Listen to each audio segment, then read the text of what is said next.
เดินให้หน้าเจ้านี่ฮอดใช้อันนี้นะเด้ข่วงบ่นี่แหละฝนตกมาก็เดือนเก้าพุ่นแล้วจังแล้วเบิ่งน้ำช่วงสิบ่อยู่หรอกแบบนี้เนาะโอ้ยน้ำนี่เนาะไหลยังสวนยังอันนี้นะชวน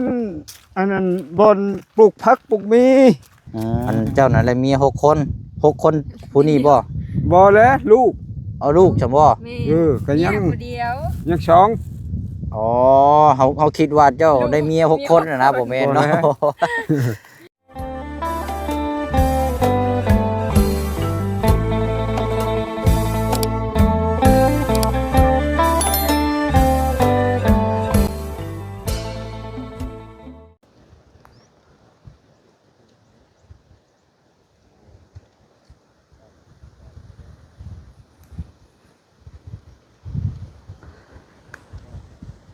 ถือว่าเป็นมื้อที่3ที่เดินทางเข้ามาเขตของทางน้องน้อยอยู่บ้านนาคำใต้พี่น้องเนาะขึ้นกับเมืองอาจสะพังทองแขวงสะหวรรณเขตเอามามื้อนี้ก็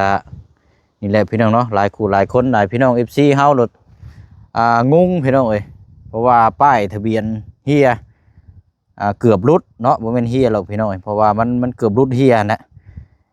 ดีแต่ว่าพบเจอเพิ่นก้อนชั้นนะพอแห้งโตนคุมรุดไปเมื่อเช้านี่ก็ได้เอาไปทั้งห้านเนี่ยก็เจ้าอัดกรอบแล้วเฮ็ดไม้ทั้งหน้าทั้งหลังเลยโอ้ยพี่น้องบ่คักปานใดเนาะคันว่าดุยน้ำดุยโคลนนี่ยังรุดแต่หึงได้นี่น่าจะโตนคุมทางเข้ามาเส้นนี้แหละพี่น้องเนาะเพราะว่ามันเป็นทางเที่ยวรถไถนาแต่ว่าเฮาเอารถนี้เข้ามาก็ได้เอาไปก็เจ้าเจาะแล้วเฮ็ดไม้ซะเดี๋ยวมันสิเหี่ยเนาะมื้อนี้ก็พบเจอกันหลายคู่หลายคนคือเก่าทีมงานนี่ได้เด้เนาะผู้ทางนั้นกันข้าวเที่ยงบ่คือกันข้าวเช้าเอาแล้วข้าวเช้ามันบ่แม่นเด้มันข้าวเที่ยงนี่นี่เนาะ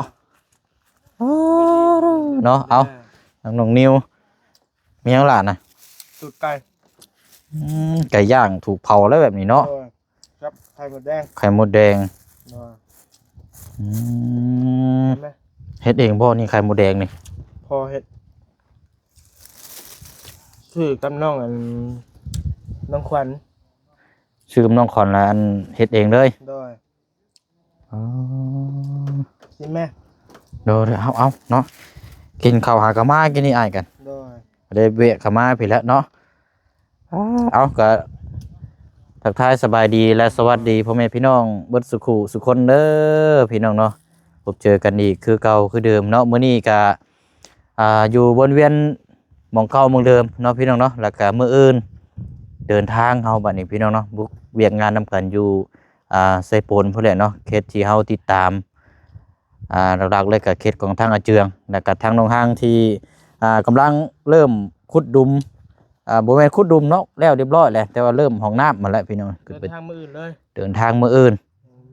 เนาะเพราะว่ายันวันที่20นี่ก็จะได้เดินทางลงมาอีกนะพี่น้องเพราะว่ามันก็อยู่บ้านเฮาก็มีงานเนาะไปมาๆกับจังซี่แหละพี่น้องเนาะโอ้ยเฮาก็ได้ยินข่าวว่าทางพระอาจารย์จากทางฝั่งไทยได้พี่น้องเนาะเพิ่นสิเข้ามาเยี่ยมยามเขตของทางน้องน้อยโอ้ยเนาะเบิ่งได้พี่น้องเนาะถนนหนทางนี่อยากอันนี้เนี่ยจักหน่อยได้เนาะถ้าบ่โอเคเนี่ยนี่ลูกหมากรุดได้พี่น้องเนาะเพราะมันเป็นคือคลื่นทะเลนี่ได้พี่น้องบุบแล้วก็บวกกับหัวส่วนกะลายเนาะมันแคบระยะทางเข้านี่แบบถ้าพบเจอกันนี่มีแต่ถอยอย่างเดียวแล้วนะบ่มีหม่องลบหม่องเว้นเลยเนาะเอากะรุ่นส้มเบิ่งน้ำกันเนาะทางบบุญสารวัตรกะนำทางแนวทางเนาะพี่น้องเนาะทางพระอาจารย์เพิ่นก็จะนำมาเยี่ยมมายามทางพี่น้องเฮาแต่ละเขตที่เพิ่นติดตามเอาแหละพี่น้องติดตามเบิ่งน้ำกันเนาะว่าเพิ่นสิเข้ามานี่ก่อนบ่หรือว่าสิไปหาเขตใหม่เอามาเบิ่งทางน้องน้อยก็เนาะอยู่บ่เนาะมื้อนี้เนาะพร้อมหน้าพร้อมตาพร้อมครอบครัวอยู่บ่มื้อนี้เนาะ ก็บ่ได้มีหยังเลยพี่น้องตั้งมาเยี่ยมยามอัปเดตเบิ่งนํกันอีกเนาะก็พออยากเก็บภาพบรรยากาศอยากพบเจอทีมงานแน่หลายคู่หลายคน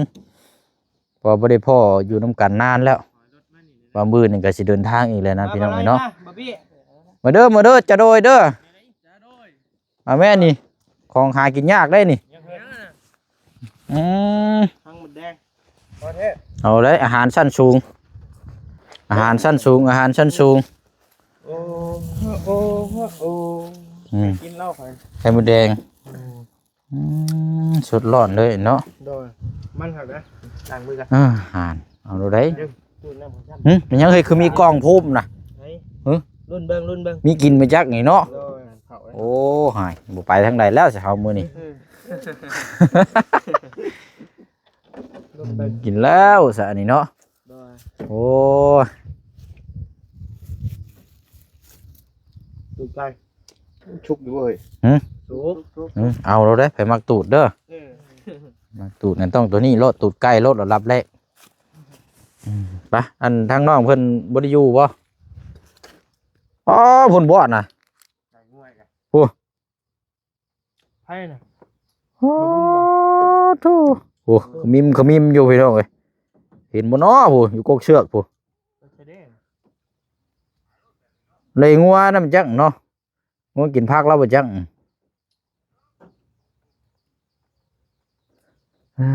เอาก็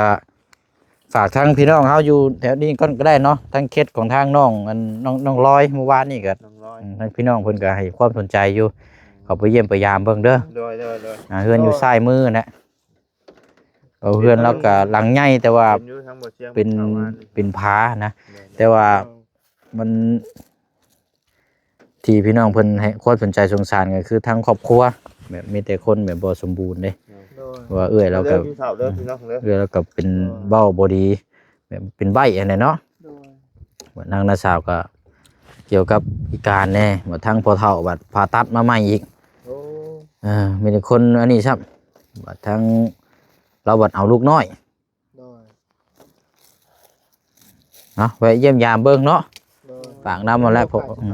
ราะว่า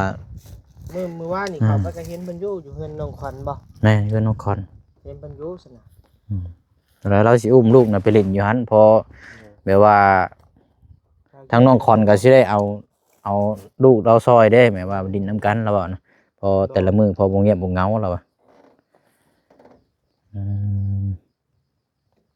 อันทางพ่อกับแม่เราก็บ่ได้อยู่บ่อยู่แต่นอกเพิ่นว่าเมื่อบ้านเมื่อรองบ่เมื่อรองงานรองเลยเนาะหายครับบ้านนี่หมูทะมาเฮ้ยเฮ้ยทะบ่น่ะยังบ่ฮู้กินแล้วบ่ใช่บ้านนี่เนาะเฉลยแล้วเนาะอำซ่าน่ะเฉลยผู้โชคดีลูกไปยังติยังอยู่เนาะเอาเสร็จเดี๋ยวติดตามเบิ่งนำกันเฮาเนี่ยก็สิเป็นกินตูดกัน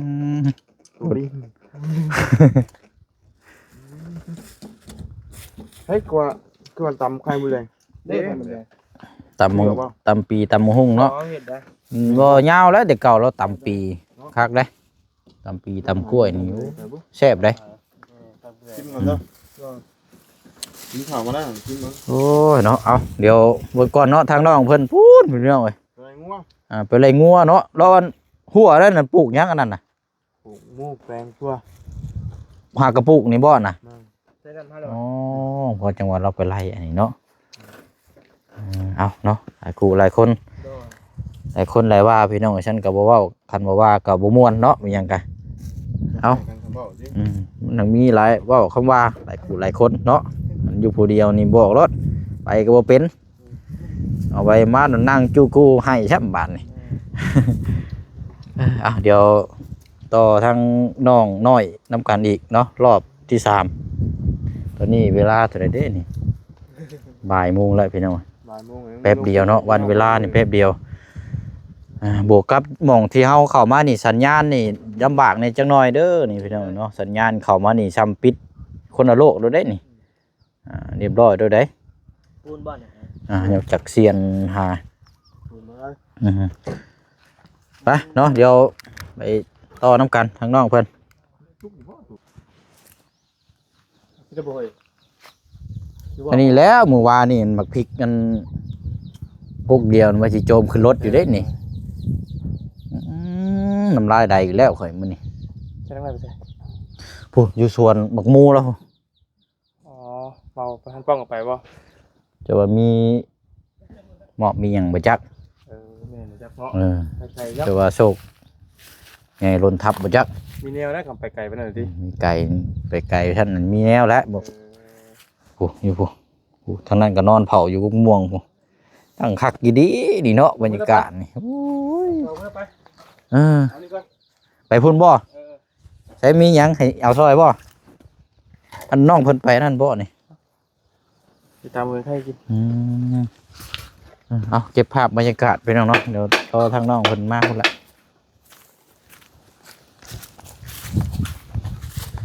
รถหนูพริกแล้วหาลกอยู่แล้วฝากรถปีกล้วยเนาะ ผมมีเถอะ กล้วยแล้วตามปีเมื่อวานนี่น้องเพิ่นนั่นโอ้ยคักเลยน้อง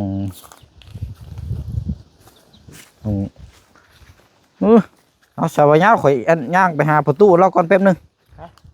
โอเค เดี๋ยวขอมาก่อนแป๊บนึงเด้อโอ้โหเอาแล้วผู้ทางไหนเนาะเอาให้เราสิย่างมาพี่ละพี่หน่อยไปเลาะวันใดเราก็มาพี่อยู่แล้วถ่ายนี่ก่อนหมออย่างนี้เนาะแกงเขียดบ่นี่หมอเปล่า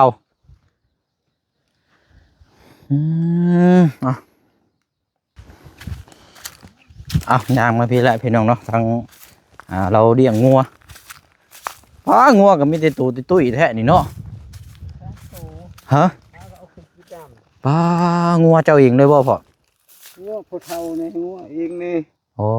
เด้อเอาอยู่ดีไม่แห้งสบายดีพอเด้อเอาคือได้ยินว่าไปงานดองบ่แม่นบ่เจ้าบ่ได้ไปบ่ นี่ อ๋อทางนั้นเราแม่เราไปบ่เจ้าเด้อเอาเบิ่งเด้อเสียเด้อว่าสิไปหาทางน้องน้อยบัดมันเพิ่นบ่ว่างทุกคนก็ได้ย่างมาหาเจ้าก่อนเจ้ามาแต่เลี้ยงงัวเนาะนี่งัวผู้เฒ่านี่งัวเองนี่งัวบ่เฒ่างัวเจ้าจักโตซั่นเด้นี่โตทึกนี่บ่งัวผู้เฒ่านี่มาแต่เลี้ยงอยู่ไสน่ะนี่ดิพาคุยดิพาห้วยไปนี่บ่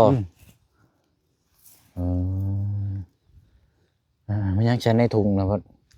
เข้ากินเฮานี่บ่ห่อซั่นบ่ไปมันความถูกลูกห่อแบบไปหาอยู่หากินแบบดิ่งงัวดิ่งควายเนาะบ้านเฮาเนาะ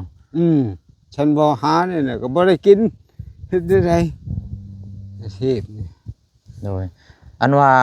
อันเดินให้หน้าเจ้านี่ฮอดใช้อันนี้น่ะเด้ข่วงบ่นี่แหละฝนตกมาก็เดือน9พุ่นแล้วจังแล้ว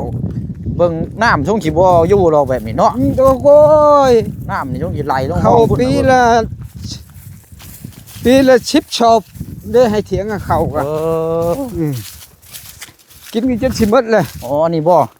งามอยู่บ่เข้าปีนี้น่ะโอ้ยได้10ปลายชอบนึง10ปลายสอบว่าแล้วกินจนสิหมดเลยนี่อ๋อนี่บ่รักนี่บ่เจ้าโอ้เอาเบิ่งน้ำกันซะเนาะเราก็พาน้ำกันนี่แหละฮอดใช้บาทนี่แหละไปนี่แหละอันมาฟังนี่นะแม่นเบิดนี่เนาะเจ้านี่แหละชีกุ้มลูกชีกุ้มได้อันนี้พูดเดียวบ่นี่นะใช่คันมาแบ่งปันนี่จะพูดนี่ให้ลูกเต้านี่โย่ลูก2 คนลูก2 คนแล้วก็ชียกฉันแรงคึกอันนี้แล้วเพื่อเรียกแบ่ง2พูดบ่แล้วนี่ก็ของพ่อเฒ่าอันนี้ก็บ่แม่นของคอย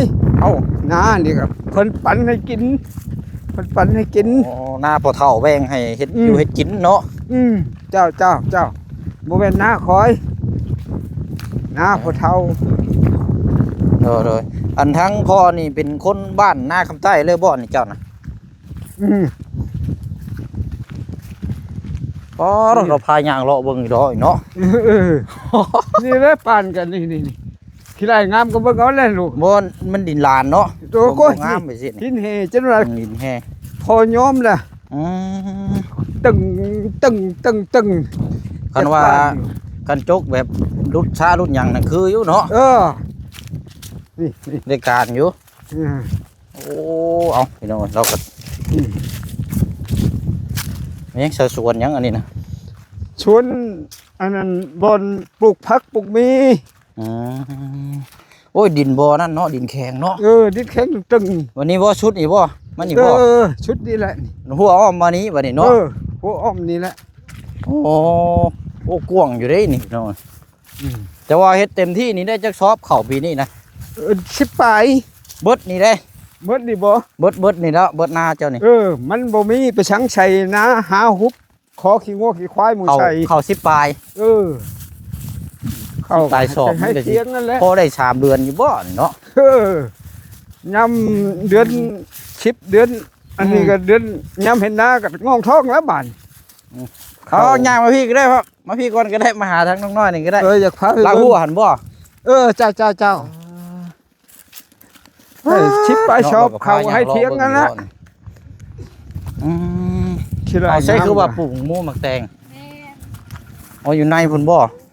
น้ำบกฟ้าเดี๋ยวก็แล้วนะ เออ ปลูกไปชื่อ โด รัก ย ธร เอา รมชา อยู่ ติ ดีไม่แห้งสบายดีเนาะเอามายังแกยังกูเรียกเห็น ไม่เห็นท่า อ๋อนี่ทานก็เนาะพูดแล้วนี่เบิ่งนี่ โดย มันจะลำบักใหญ่ เขาหน้าดงเขา อืมแสดงว่าน้าอันโซนนี่แม่นบ่เลยนี่เนาะ ราคานี่แหละนี่ไปนี่ราคาหัวไปหันละน้องชาอันละน้องชาก็เล่มบ้านเลยราคาน้องชา เลย น้องชาเนี่ยก็มานี่แล้วพอได้ดูดน้ำขึ้นใช้ อันน้ำอยู่ใช้กับคนบางมูน่ะเนาะ พี่น้อง มีบ่ นี่ วันนี้อันตักเอาหาบมาบ่หรือว่าแบบใด ครับ ใช่คนหาบเอานี่บ่ เจ้า ป้าเพิ่นบางมูใช่เนาะเพิ่นสิเป็นหมากบ่แห้งเนาะ โอ้ยเดือดชีพุ่น หน้าบกก้อนแบบงามอย่างนี้นะ น้ำบกป้าแล้วก็แล้วแหละ อืม น้ำก็คือว่าแล้วน้ำก็ นักเติบแล้วเนาะเพื่อสิได้กินคันว่าจักรูดเอาอย่างนี้นึงไว้อีกแนวนึงเนาะ ไม่เห็ดหัวกับบ้านความขี้อึดไปหาคอเอาไม้ปลายไม้วิกไม้ไปช่างมาเห็ด โอ้ย กัน ต่ำๆเนาะ อืม นั่งเฝ้าได้คัน นั่ง บ่นั้น เฝ้า แม่นเรียบร้อยเด้อเด้นี่ อืม เอาบ่แม่นอันลูกตีนรถแล้วหัวบ่จักนะ จักยันไม้กระทิกลง ไม่ไหล อืมโดยพอมายืนพี่ก็ได้ใช่มายืนกับลูกชายเจ้าพี่ก็ได้อันจังหน่อยเอาเนาะอันทางผู้แม่นั่น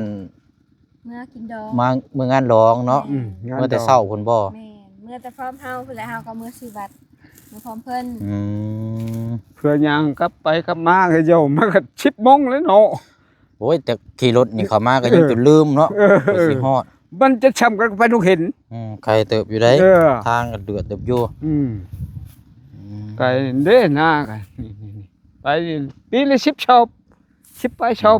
เขาปลูกเขาอันนี้กินก็สิเบิดแล้ว มันบ่ค่อยงามเนาะดิเช่นนี่บ่คือหน้า เว อ่า ลาง หน้ามีกับด้านแถวแค่มัน ลำไรแต่แถว เดือดเก้าจังได้ดำ ใส่ปุ๋ยกับแบบทั้งโน้นนี่มันแบบปุ๋ยดาดอย่างเงี้ยมันก็ตายเบิด เดือดเก้าบูดำมันหึดแล้วเบิดแล้วจังคอยไถหุดไถหยังแล้วบาดนี่ไถหุดไถหยังจังดำแล้วบาดนี่เดือดเก้าเดือด10พุ่นแหละ คอยเฮ็ดเนาะ คอยเฮ็ด มีแต่ธงเดียวเนี่ยบ่เฮ็ดนั่นล่ะ เจ้า บ่ได้มีอีกเราธงอื่นบ่ บ่มี ใครอยู่สันเฮาบ่ได้เล่นพุ่นเล่นพี่เนาะ อ่า กับบวกกับอันเฮาก็นอนอยู่นี่เด้อแน่เนาะ นอนกันนะก็นี่แหละเฮือนกันนี่แหละ ขี้ไร่งามกว่าบ่าวเวลามาก็จนพลาดปู ยางแห้ง เอ หัก อ เนาะ เพิ่นพลาดโอ้ตัวนี่เฮือน อันว่าดินอยู่ในบ้านในหยังพุ่นก็บ่ได้มีบ่ บ่มีแต่เฮือนพ่อเฒ่า เอามันก็เฮือนบ่เฒ่าเฮาก็มันเป็นของเพิ่นแล้วน่ะเนาะว่าเฮาแจ้งมาได้เนาะ แม่น ก็ดินก็พอดีชำนี่พอดีปลุกเฮือนเพิ่นฮะมันบ่พอเป็นสิย่อก็พอดีล้มแต่เฮือนเพิ่นฮะ อยู่ทงไห้ทงนานี่แหละเนาะทางก็ฮอดสะดวกสบายอยู่เนาะมันก็ เจ้า ง่ายมีน้ำมีในแต่ก็โอเคอยู่ดอกบัดนี้เนาะอาบในสูบให้อยู่ดอก ทุกลีได้จังน้อยนี่มดเขามดน้ำเหรอไปหาขอเขาเนี่ยไปนั่นแน่ความ มา ทุ ยื ก น ข์ ใกล้ๆกันก็พอจะเป็นกันแล้วล่ะ ความทุกข์ความยากหาเงินมาก เคยขอเข่าขอหยังบ่ ฮะ เคยขอไปขอเข่าขอหยังใช่ไหม เคยเลี้ยงลูกเลี้ยงเต้านะคือวันนี้นอนหลวงปู่วันนี้เลย อืม ไปตามมันนั่นแหละหาขอแถวดงเห็นแถวนี้นะแถวนี้นะความทุกข์ความยาก แต่ว่าอันบ่โทษนะมันเป็นลาวแท้แล้วเนาะบ่ได้แม่นอันบ่ได้แม่นลาวเทิงเนาะหยังบ่ เออ อืม โอ้ยเราเธอ แต่ว่าถ้าขึ้นไปอาจจะพรเพิ่นนี่แม่นผู้เธอแล้วเนาะ แม่นใช่ เป็นผู้ไทยแล้วเนาะขึ้นไปเทิงบ่ พายไทย โอ้ จะพายทั้งนี้เห็นปัดผลงามผลระดอกได้ดี โดย พายนี่เราถึงมันเป็นหว่างเป็นหว่าง อันโทษแล้วพ่ออยู่สร้างครอบครัวนํกันกับทางพ่อแม่แล้วนี่อันได้จักปีแล้วอยู่นํกัน โยมันเช้ากว่าปีแล้วชาวปีแล้ว 20ปี ขุดหายขุดนาอยู่นี่ ทางน้องนี่เท่าไหร่ก็อายุ 15 15ปี อืม เอาเจ้าเอาเมียแต่จักปีนี่ บ่จื้อดอกเบิ่ง ชาวปีนะ ประมาณ20ปีบ่ ชาวปีของเขาเลยจะเอาเมีย โอ้เอาเมียตอนเฒ่าจังบ่ อืม ได้เมียนํกันจักคนแล้วเอาโทษเด้อ 6 คนมันเขาไปหมดเลยนะน่ะไปปลูกหมดเลยขอโทษนำเขาไปปลูกหมดเลย กันชื่อว่ากระเชียร์เลยบ่ อืม อันเจ้านั่นแหละเมีย6 คน6 คนผู้นี้บ่ บ่แล้วลูก เอาลูกจังบ่ แม่ ก็ยัง เมีผู้เดียว ยังสอง อ๋อเฮาคิดว่าเจ้าได้เมีย6 คนนะบ่แม่นเนาะ บ่แม่ โทษสารอันน่ะได้ลูกนั่น6เนาะ แม่ แต่ว่าเพิ่นเสียแล้วเนาะ อืมเพิ่นไปแล้วไปเกิดใหม่แล้ว แต่ว่าอันเมียนี่คือได้นํผู้เดียวอยู่ปัจจุบันในตอนนี้บ่ แม่ เออ อืมเข้าใจผิด เด้อ นิดหน่อยนึกว่าอันทางพอเราได้มี6 คนบ่แม่นเนาะ ลูก โอ้ลูกเนาะลูกนั่นเสีย6 คน ความทุกข์ความยากก็ บัดนี้ ยัง อยู่ ทุกข์อยู่ อยู่ เลย นํกันนั่น2บ่ แม่ยังสองบัด อืม อัน ผู้หนึงหาผู้หนึง อันอ้ายเจะไปใช้ฉัน เราไปเฮ็ดเวียกอยู่พู้นแถวบ้านเพลงแล้วเฮ็ดอันยาสูบนะตัวเฮ็ดยาตัวเฮาสูบนี่นะ อยู่โรงงานตรงหยังนี่บ่ อืม บ่ได้เป็นโรงงาน เป็นไปได้ใช่ รับจ้างหมู่นะ ปลูกสวนไปแบบสิบ่ แม่น เอาบ่ได้เคยไปเฮ็ดงานอยู่ฝั่งไทยบางอย่างเทื่อบ่ บ่มีแต่อ้ายมีแต่หมู่ ไป อันว่าทางอันน้องได้สาเคยไปเฮ็ดเวียกอยู่ไสแน่ตั้งแต่ อยู่ต้องเห็นแต่โดดเติบเลย อยู่โรงเห็น แต่งิ700,000แม่น โอ้เฮ็ดงานหยังอยู่โรงเห็น งานบ้านอยู่น้ำพล พอไปแถวลุงเห็ดนี่แหละ โอ้เฮาก็บ่เคยไปไกลเนาะ อืม ไปงานแถวไกลเนาะ แล้วใช้พ่อกับแม่ก็พ่อดุบๆเดาๆพ่อได้ชื่ออยู่ชื่อกิน เงินลูกชื่อช่างกระเชาะกระชีใช่พอได้ฉันโอ้ยมาปีตะเก่านี่อุ้ยบ่เป็นทันได้อยู่หัวหมดโคบมันตกไปหาเล่มหญ้าเล่มตอง เดี๋ยวสิงั้นเจ้าก็ว่าไปเกี่ยวหญ้าคานี่เนาะ เออ เกี่ยวหญ้าคาบ่ได้ อืม มะม่วงเนาะ อืม มะม่วง ความทุกข์ความยากแข้งแดดมันไปเลย โดย เฮ็ดนี่แหละความทุกข์อยากได้เฮือนอยากได้ชานคือหมู่นี่แหละโอ้จักเฮ็ดได้สิได้ดินให้ดินหน้าก็พอได้เขาเบิ่งโพดเลย คันสิเว้าว่าขายให้ขายหน้ามาเฮ็ดเฮือนก็บัดบ่มีเฮ็ดกินแล้วบัด โย เนาะ มันบ่มีแล้ บ่มีแล้วอย่างหนัก บ่ เนาะ มีแล้วบ่มีแล้ว เออ เฮาสิไปขอทานตลอดบัดลิ้นบุญลิ้นชิ้นตะ เอา หมู่ ไว้ให้ลูกเต้าได้เนาะ เออ ตัวนี้แหละสำคัญ อืม ที่ดินต้นหญ้านี่พวกนี้แหละพี่น้อยที่ดิ อันนี้ ทาง เป็นผู้ได้มากอ่ะผู้ลูกเต้าได้ลูกได้เต้าผู้นั้นชืบเฮานี่ก็ไปนาเลยแล้วบัดนี้แบบกันก็มักไม้รถนี่แหละอืม สิว่าสิเป็นของพ่อนี่ก็หลวงเพิ่นปันให้นี่ก็บ่เป็นดอกขุดกลแล้วก็ลูกชืบไปต่อไปนาต่อน้อยนี่หลายกันนี่แหละเฮกตาร์เดียวนี่แหละปุ๊บ แต่ว่า โย น้ำนี่ข้างอยู่บ่ล่ะ บ่ข้างอยู่ ได้แต่ตามเจมัน ตับเจฝนตกมาแล้วก็แล้วแหละ ได้ ฝนบ่ตกลิ้นบ่ได้ได คัน ฝนลิ้นพุ่น คันสิเว้าก็ฝนตกดินจังดำหน้าได้เนาะ แม่น เจ้าฝนตกลิ้นจังได้ ปรับหน้าดินใหม่พอเด้อไถใหม่เนาะเด้อ เพื่อสิจ้างหมู่ก็พอเฮง ปรับใหม่เบ่เลยเด้อเฮ็ดจัก3-4ให้ใหญ่รถเอาเลิกรถน้ำนี่บ่เว้า บ่มีเงินจ้างอาจารย์อีกเลย ดินก็บ่ดินแดงช้ำดินดาก เออ ยามไถนี่โอ้ยมันติด ดินติดพวกไถพวกนี้บ่ อืมโดยเนาะ ความถูกข์ความยาก เอ้าสนออันทั้งแม่ยังสิเข้ามาอีกอยู่บ่ เข้าค่ำเพื่อ คำจังน้อยบ่ เพื่อแล้วงานดอกอีหยัง โอเคสนอป้าสนอได้ยินข่าวว่าสิมีทั้งพระอาจารย์มาแต่ฟังไทยเพิ่นอาจจะเข้ามาเยี่ยมพี่อยู่ได้ เจ้า ติดตมเพิ่นนำกันเพิ่นอาจจะไปทางเขตอื่นก่อนหรือว่า โดย ยินแว่วๆเนาะทางบ่บุญสารวัตรแจ้งมา เอาสนอมีแต่ว่าป้ามือเฮือนชานพุ่นละเนาะไปนั่งพุ่นก็ได้เนาะ เมื่ออยู่เฮือน มา มา แล้ แล้ว ว เฮาสิได้ตอนทับเพิ่นได้เนาะไปละเดี๋ยวมื้อพุ่นละเดี๋ยวไปเอาอันนี้ก่อน ความถูกข์ความยากนี่เฮ็ดนี่เด้อมันลูกมากอ่ะเพราะได้ชื่อสังกะสีชื่ออันนั้นมุงหาก็ได้มุงนี่แหละสังกะสีแต่เก่ามันบ่มี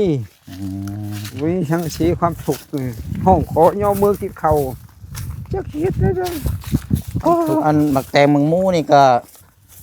ตั้งอย่างแบบเฮาสร้างอาชีพขึ้นเด้อนี่เนาะ เจ้า เฮ็ดขายได้เนาะ บ่ได้ขายก็เพราะได้ว่ากินแน่เพื่ออันนั้นนี่มันก็หมดเลย บ่ได้ดอกยังเก่งกับ200,000 300,000 เฮ็ดไปแบบบ้านเฮาเด้อเนาะกันว่ากันเนาะ เพราะได้กินเอง โอเคเอา เพราะได้กินเองนี่แหละนาหัวบักทิ่มนี่เป็นหยังนี่บักทิ่มก็หมดแล้วแต่ว่า เอาไว้เฮ็ดโฮมซะ บ่เห็น เนาะ ผมเห็นหยัง เฮ็ดโฮม